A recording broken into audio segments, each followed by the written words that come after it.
સમાજના લોકોને ભુવાઓથી દૂર રહેવા અપીલ કરનાર કોંગ્રેસ સાંસદ ગેનીબેન ઠાકોર જ હવે ભુવાથી ઘેરાઈ ગયા છે. ગેનીબેનના જાહેરમાં આપેલા નિવેદન બાદ બનાસકાંઠાના એક ભુવાનો વિડીયો વાયરલ થયો છે, જેમાં તે સાંસદ ગેનીબેનને ખુલ્લો પડકાર ફેંકી રહ્યા છે. ભુવાએ કહ્યું કે ધૂણે આ બધા જ જુઠ્ઠા હોતા નથી અને રાધનપુર, ભાભર, દિયોદર, સુઈગામમાં તેમની 5000 બાધાઓ છે.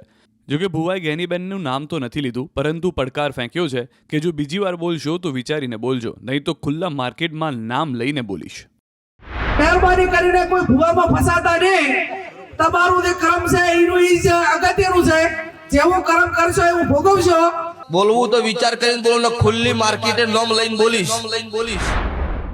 વાવ-થરાદ જિલ્લામાં ઠાકોર સમાજના બંધારણ માટે મળેલી બેઠકમાં ગેનીબેને સમાજને ટકોર કરી અને ભુવાથી દૂર રહેવા અપીલ કરી. તેમણે કહ્યું હતું કે ભુવા પોતાના સ્વાર્થ માટે અંધશ્રદ્ધા તરફ લઈ જાય છે, જે બાદ જિલ્લામાં સાંસદ સામે ભુવાઓએ નિવેદનોની શરૂઆત કરી છે અને હાલ શિયાળાની ઠંડીમાં બનાસકાંઠા અને વાવ-થરાદ જિલ્લામાં ભુવાઓનો મુદ્દો ગરમાયો છે.